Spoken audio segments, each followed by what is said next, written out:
Bonsoir à tous, bonsoir à chacun. Que le Seigneur bénisse cette soirée, qu'on puisse profiter de la présence de Dieu, qu'on puisse profiter de la communion, même si c'est au travers du digital, mais qu'on puisse s'envoyer des petits messages d'encouragement pendant tout le temps de ce temps de méditation, de la parole de Dieu ensemble. On veut avancer, on veut grandir comme chaque mardi soir, où on a la joie d'entendre la parole de Dieu, on a la joie d'être édifié par les Écritures, on a le privilège de recevoir cette portion, cette alimentation pour nourrir, édifier nos âmes, notre vie intérieure avec le Seigneur. Amen. Alors, avant aussi que nous allions ensemble dans un temps de louange, d'adoration, de pouvoir chanter le Seigneur ensemble, je vous invite à faire une lecture dans l'épître de Paul aux Romains, chapitre 13, le verset 11 et 12. On va lire ce texte dans la traduction de Français courant. Romains, chapitre 13, les versets 11 et 12. Prenez cela d'autant plus au sérieux que vous savez en quel temps nous sommes. Le moment est venu de vous réveiller de votre sommeil. En effet, le salut est plus près de nous maintenant qu'au moment où nous avons mis notre foi en Christ. Verset 12. La nuit est avancée, le jour approche. Amen. Le thème de ce message ce soir, c'est l'heure de vous réveiller. Et certainement, nous allons, au travers de ce premier message, lancer une série peut-être de 2, de 3, de 4 messages. Nous verrons plusieurs tableaux concernant cet enseignement, concernant ce thème, c'est l'heure de vous réveiller. Mais avant d'aller plus loin, je vous invite ensemble que nous louons le Seigneur, que nous chantons pour la gloire de notre Dieu. La Bible dit « J'élèverai ton nom au travers de mes chants ». Amen. Chantons ensemble.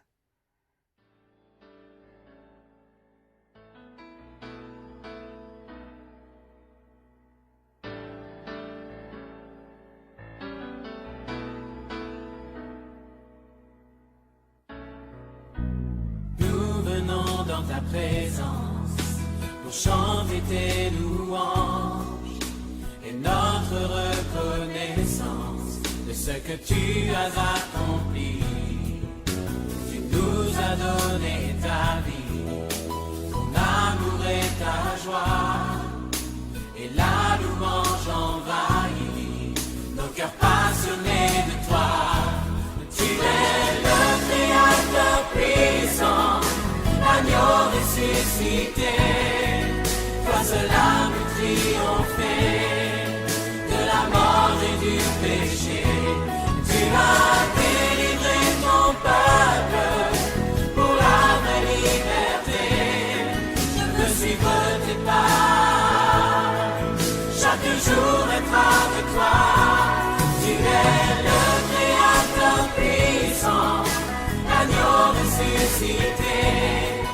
Toi seul as pu triompher de la mort et du péché. Et tu as délivré ton peuple pour la vraie liberté. Je veux suivre tes pas, chaque jour être avec toi.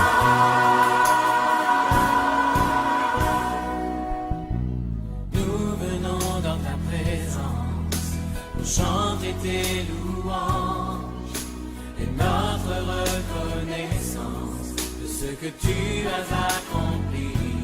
Tu nous as donné ta vie, ton amour et ta joie, et la louange envahit nos cœurs passionnés de toi. Tu es le Créateur puissant, l'agneau ressuscité. Toi seul as pu triompher de la mort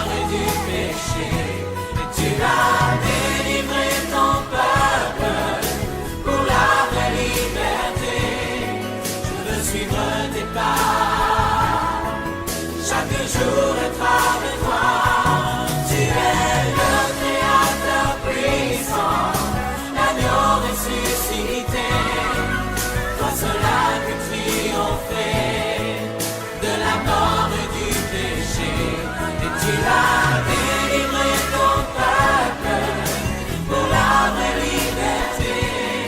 Je veux suivre tes pas, chaque jour être avec toi. Tu es le Créateur puissant, l'agneau ressuscité, toi seul as pu triompher de la mort et du péché.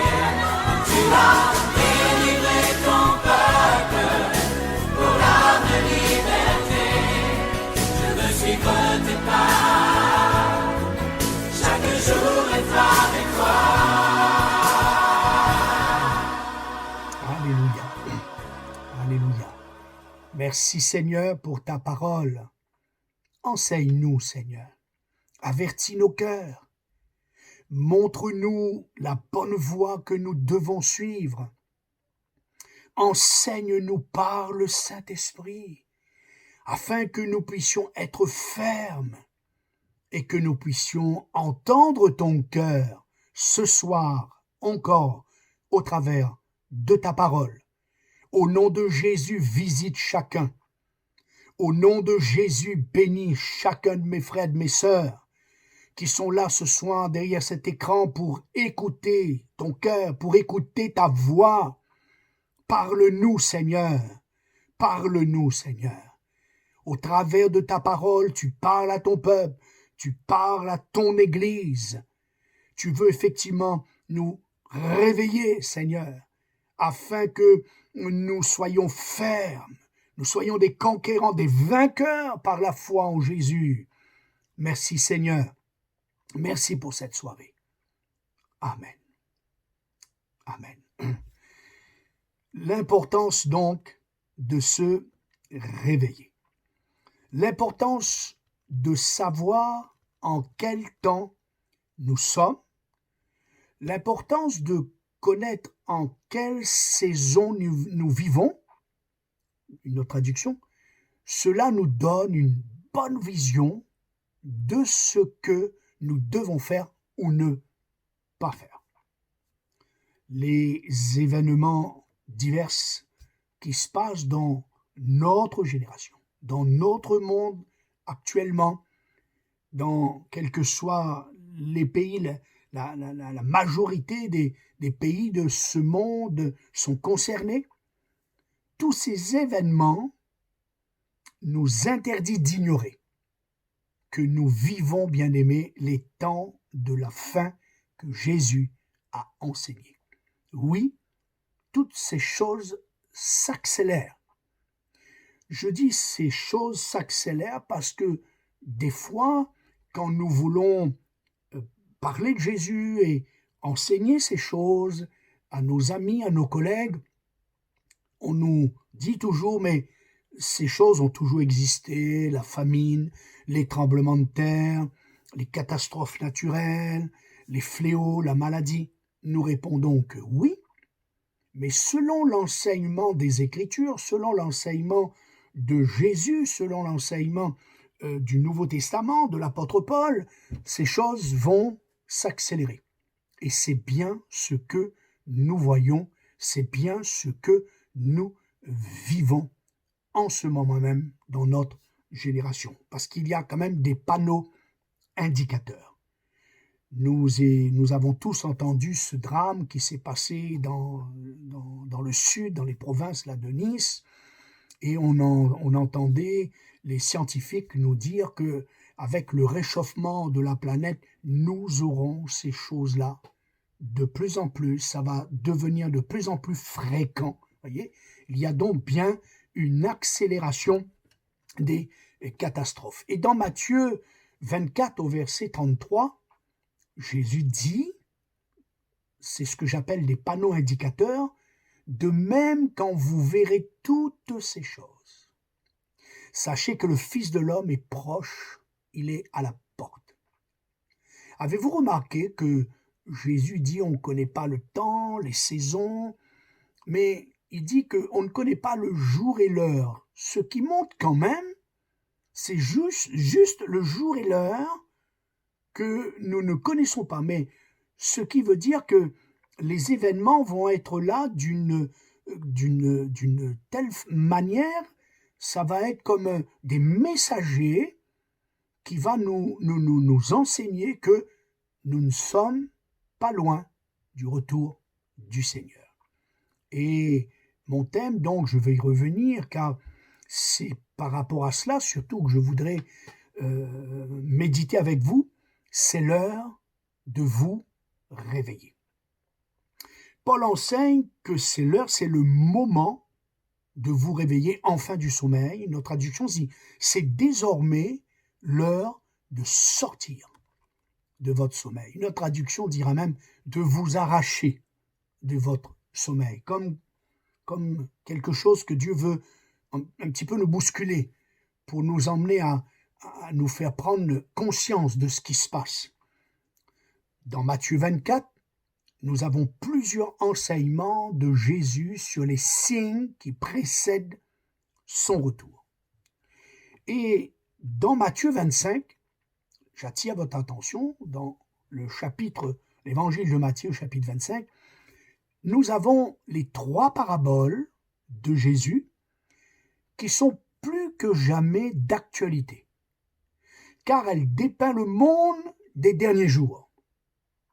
Elles nous placent dans les temps de la fin qui précèdent le retour du Seigneur. Si vous avez votre Bible avec vous, vous pouvez l'ouvrir avec moi. Vous avez donc la parabole au chapitre 25, versets 1er à 13, concernant les vierges folles et les vierges sages. Instruction à ce que nous sommes invités par Jésus de veiller, prier, être remplis du Saint-Esprit. Si vous allez au verset 14, au verset 30, toujours de Matthieu 25, il y a l'enseignement du bon et fidèle serviteur, l'enseignement du cœur du serviteur, travailleur, courageux, actif, qui fait valoir les dons, les talents que le Seigneur lui a confiés.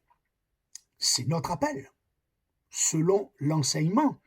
Souvenez-vous, nous avons médité 1 Thessaloniciens, chapitre versets 9 et 10, et je voudrais relire. On raconte comment vous vous êtes convertis à Dieu, abandonnant les idoles, pour servir le Dieu vivant et vrai. Nous sommes sauvés, nous nous sommes convertis pour servir le Dieu vivant et vrai. Amen. Et quel privilège. Amen. Et puis, toujours Matthieu 25, si vous poursuivez les versets 31 et 46, nous avons une autre parabole de Jésus qui nous parle d'une église généreuse, c'est-à-dire le besoin d'une église généreuse, une église solidaire, sociale, sensible aux besoins des pauvres et de l'indigent. Vous vous rappelez que Jésus disait un jour à ses disciples, « Vous aurez toujours les pauvres avec vous. Et vous pourrez leur faire du bien quand vous le souhaiterez. » Voilà. Donc, ces 3 paraboles vont nous aider, nous y reviendrons, pour nous indiquer que c'est vraiment l'heure de nous réveiller. Il est dit, c'est l'heure de nous réveiller, et il est dit que le salut est plus proche de nous par rapport au jour où nous avons cru. C'est ce que je vous disais par rapport dans la génération où Jésus a donné sa vie sur la croix, où Paul a enseigné ces choses. Il y a déjà 2000 ans qui se sont écoulés. La Bible dit que Dieu tarde, usant de patience, ne voulant qu'aucun périsse, mais que tous parviennent au salut, à la vie éternelle. Mais ce que nous observons, j'insiste sur ce mot, une accélération des événements et ce grand besoin, je reviens à ce thème, ce grand besoin que nous prenons conscience ce soir que c'est vraiment l'heure pour nous de nous réveiller. S'il est vrai que dormir est un besoin naturel, indispensable à notre corps physique, moral, et pour notre santé, bien entendu, nous le savons, mais dans notre vie chrétienne, notre vie spirituelle, le sommeil est un ennemi.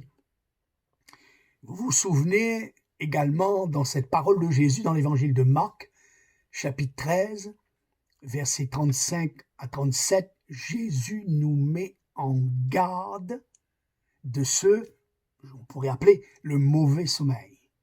Il dit, veillez donc, car vous ne savez quand viendra le maître de la maison, ou le soir, ou au milieu de la nuit, ou au chant du coq, ou le matin.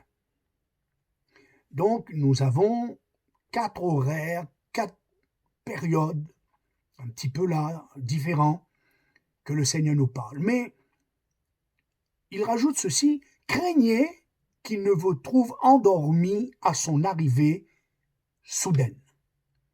Ce que je vous dis, je le dis à tous, veillez. Alors, vous avez remarqué que ici, le Seigneur n'attire pas notre attention sur le moment peut-être de dormir, puisqu'il donne 4 possibilités.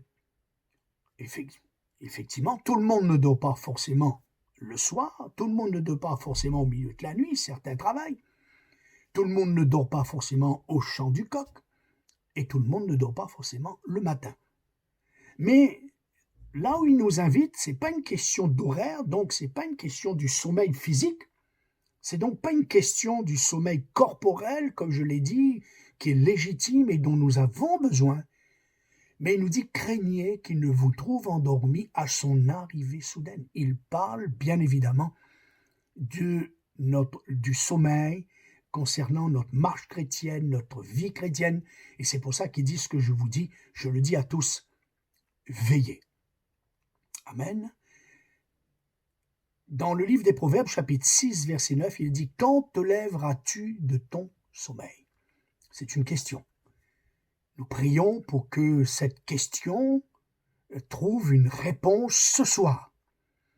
Nous voulons dire « Seigneur, j'ai entendu ton cœur, j'ai entendu ta parole, et je prie pour qu'effectivement tu m'aides à être un homme, une femme éveillé, priant, veillant, afin de ne pas me trouver endormi, loin de ta face quand tu reviendras. » La définition du sommeil, je parle physique, corporel, il est dit ceci, c'est l'état de quelqu'un qui dort, état physiologique, périodique, de l'organisme. Écoutez bien cette définition, c'est l'état de quelqu'un qui dort, et pendant lequel la vigilance est suspendue. Donc, j'ai voulu, au travers de ce thème, utiliser 7 tableaux. 7 tableaux qu'on va aller puiser dans les Écritures que j'ai appelés « Attention, danger ». Vous savez, ces panneaux en triangle que nous avons sur la route quand il y a un danger, sortie de camions, chaussées déformées, etc. Nous allons parcourir la Bible, peut-être sur 2, 3 soirées, et méditer ensemble les dangers du sommeil dans la vie, dans la marche chrétienne, et le besoin urgent de nous réveiller. Et l'Écriture nous enseigne comment nous réveiller et comment rester éveillés. Amen. Premier tableau, attention, danger. Nous l'avons lu, je voudrais revenir. Ça concerne les vierges folles et sages de Matthieu, chapitre 25, versets 1er à 13. Nous connaissons tous cette histoire, je peux la résumer ainsi. C'est l'histoire donc une parabole de Jésus de 10 vierges qui vont à la rencontre de l'époux, et puis 5 d'entre elles, dans la sagesse, amènent une provision d'huile supplémentaire, et puis 5 autres, manquant de sagesse, n'apportent pas cette huile supplémentaire. Et puis au milieu de la nuit, il y a cette invitation, voici l'époux, allez à sa rencontre, et les 5 sages va donc rajouter de l'huile, parce qu'il fallait rajouter de l'huile pour aller jusqu'à l'époux, et les 5 autres leur ont demandé de leur donner cette huile, et ils ont dit c'est pas possible, on n'en aura pas pour vous et pour nous. Donc, allez-y, cherchez, achetez cette huile. Et il nous est dit, pendant qu'ils ont été chercher cette huile, l'époux est arrivé et seulement les 5 vierges sages, avec leur provision d'huile, est parti avec l'époux. Malgré les temps difficiles, le maître tarde à venir. Ça fait 2000 ans que nous entendons que Jésus revient. Et nous pouvons tous connaître ces temps de somnolence, comme dans la parabole des 10 vierges. Vous avez bien lu, vous pourrez revoir ce texte. Les 10 se sont endormis. Ce qui veut dire que cela peut nous arriver dans la marche chrétienne, dans la vie chrétienne, d'avoir ces moments de faiblesse, ces moments de somnolence, ces moments où l'ennemi vient pour nous éloigner du Seigneur, vient pour nous éloigner de notre salut, de notre passion pour Jésus, pour notre passion pour son œuvre, pour son Église, nous éloigner de la prière, nous éloigner du témoignage. Mais nous sommes invités par Jésus lui-même de veiller sur ce que j'appelle le suffisant. Le suffisant d'huile, c'est-à-dire la présence du Saint-Esprit, la suffisance d'huile dans nos lampes pour rester éveillés et avoir plus de vigilance, sagesse, prudence, prévenance, d'onction. C'est une invitation impérative pour une vie victorieuse dans notre vie chrétienne au quotidien. Nous avons donc besoin, c'est un besoin indispensable dans les derniers jours. Et plus que les semaines, les mois et les années vont s'écouler, plus que nous allons avoir besoin de veiller sur notre communion avec le Saint-Esprit. Ce n'est pas, mon frère, ma sœur, une option, mais c'est vital pour rester éveillé. Donc, mon premier tableau ce soir, attention danger. La question à se poser l'un à l'autre et chacun pour sa propre part. Où est-ce que j'en suis dans ma provision d'huile? Où est-ce que j'en suis à l'heure de ce soir dans ma communion avec Dieu par le Saint-Esprit? Et pour cela, je vous propose de méditer l'épître de Paul aux Éphésiens. Vous avez 18 références dans ce livre concernant notre vie par rapport au Saint-Esprit. Et je me suis arrêté à cette épître de Paul aux Éphésiens parce que vous savez qu'il y a une petite particularité avec cette épître, c'est que nous avons l'histoire de la fondation de cette église dans les Actes chapitre 19. Donc si vous prenez et vous lisez les Actes chapitre 19, vous allez connaître comment cette église a été fondée, qu'est-ce qui s'est passé, les difficultés, les attaques, les combats que l'apôtre Paul et les autres apôtres ont connus, comment les premiers chrétiens d'Éphèse ont été baptisés dans le Saint-Esprit, ont reçu les dons spirituels, ont prophétisé, comment cette église elle a été fondée, constituée, comment il y a eu un réveil, il y a eu des miracles, il y a eu des prodiges, il y a des gens qui étaient vraiment dans la sorcellerie, dans la magie, qui ont été visités, touchés, bouleversés par le Saint-Esprit, qui se sont convertis, qui ont brûlé toutes leurs idoles, tous leurs livres de magie. Il y a une action particulière. Et peut-être que cela répond au pourquoi il y a 19 références au Saint-Esprit dans cette épître de Paul aux Éphésiens. Alors ce que j'aimerais dans ce premier tableau, puisque nous sommes invités ici et nous avons un moyen ici qui nous est donné dans ce premier tableau, un moyen pour se réveiller, pour rester éveillé, pour sortir du sommeil, c'est veiller à ce que nos lampes, nos vies, nos cœurs, nos âmes, nos prières soient immergées, plongées dans le Saint-Esprit. D'ailleurs, être baptisé du Saint-Esprit signifie littéralement plonger dans l'Esprit. Comme quand nous avons été baptisés d'eau, baptême veut dire plonger, immerger, donc dans l'eau. Là, nous sommes plongés, immergés dans l'Esprit de Dieu. Donc, Éphésiens, je vais vous citer les références et vous aurez donc l'occasion par la suite de continuer vous-même l'étude de la parole de Dieu. Chapitre 4, verset 4, Paul rappelle qu'il y a un seul esprit.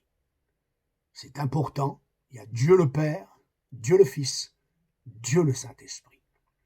Il n'y a pas plusieurs Saint-Esprits, il y a un seul esprit de Dieu, l'Esprit du Seigneur. Le Seigneur, c'est l'Esprit.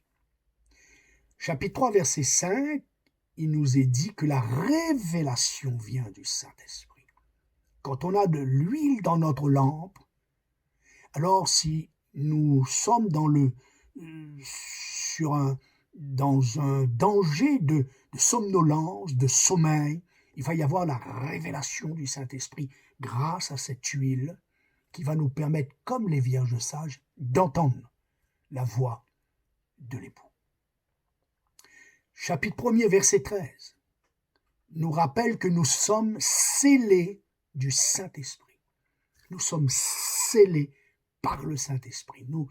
Dieu nous a scellés. Et ça, personne ne peut nous détacher de Dieu parce que s'il y a toujours cette lampe de sagesse, de prudence, cette huile dans cette lampe qui est le symbole de la vie de l'Esprit, alors nous allons rester scellés au Seigneur par le Saint-Esprit. Chapitre 4, verset 3, il nous est dit que l'unité nous est donnée par l'Esprit. Des fois, à cause d'un temps de somnolence, de sommeil, l'Église perd son unité. Alors, il faut à nouveau venir au Seigneur pour à nouveau mettre de l'huile dans notre lampe pour retrouver cette unité. Peut-être pour notre couple, peut-être pour notre famille. Chapitre 2, verset 22, il nous est dit que nous sommes une habitation de Dieu en esprit. Waouh! Nous sommes cette maison spirituelle. Dans Hébreux chapitre 3, il est dit, cette maison, c'est nous.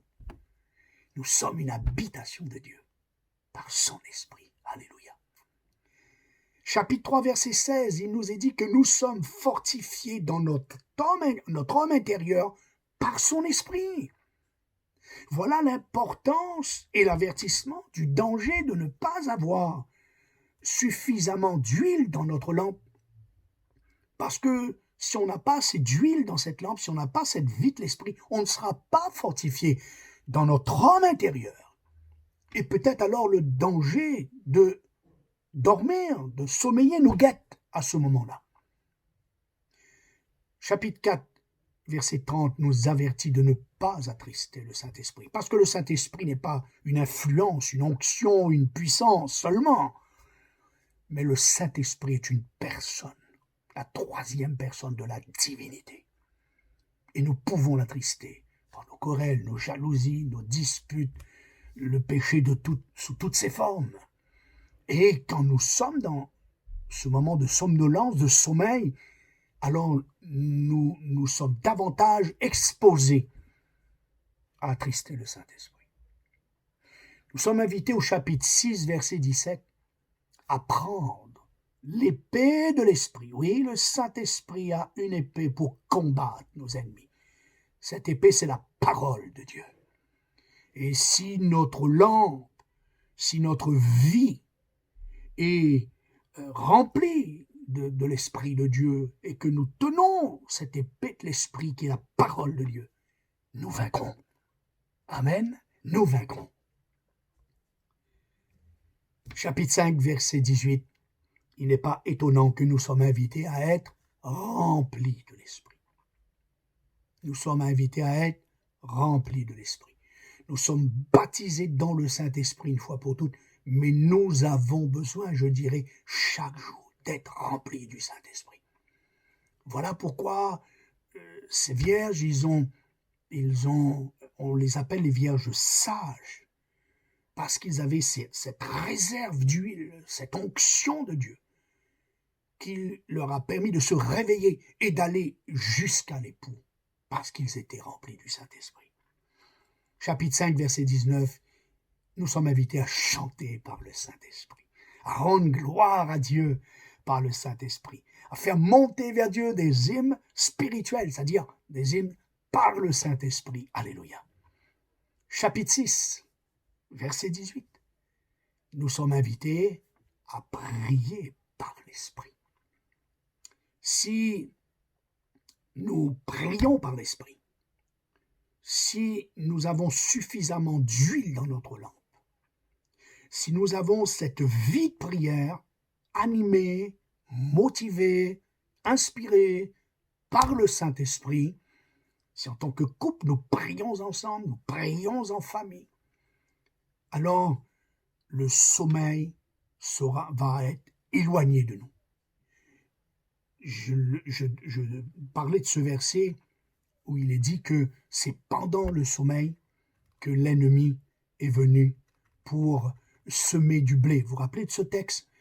L'ennemi vient la nuit pendant que nous dormons pour semer de l'ivraie, au milieu du blé. Donc, bien-aimés, c'est l'heure, plus que jamais, dans ces temps si difficiles, si problématiques, si complexes que nous sommes en train de vivre, c'est certainement un avertissement du Seigneur, une invitation du Seigneur de nous réveiller, de sortir de notre torpeur, de sortir de notre sommeil. Et pour cela, il y a un moyen, c'est d'être rempli du Saint-Esprit. C'est que nos cœurs, nos vies, nos prières, nos lectures de la parole, nos méditations soient vraiment immergées, je l'ai dit, par l'Esprit de Dieu et dans l'Esprit de Dieu. Amen. Alors attention, danger. Il y a le sommeil qui peut nous guetter et ce sommeil, cette somnolence peut tomber sur nous par manque d'huile dans notre lampe, par manque de communion, de relation, d'intimité avec la personne du Saint-Esprit. Voilà pourquoi Jésus a insisté en disant « Je vous enverrai le Saint-Esprit ». Amen.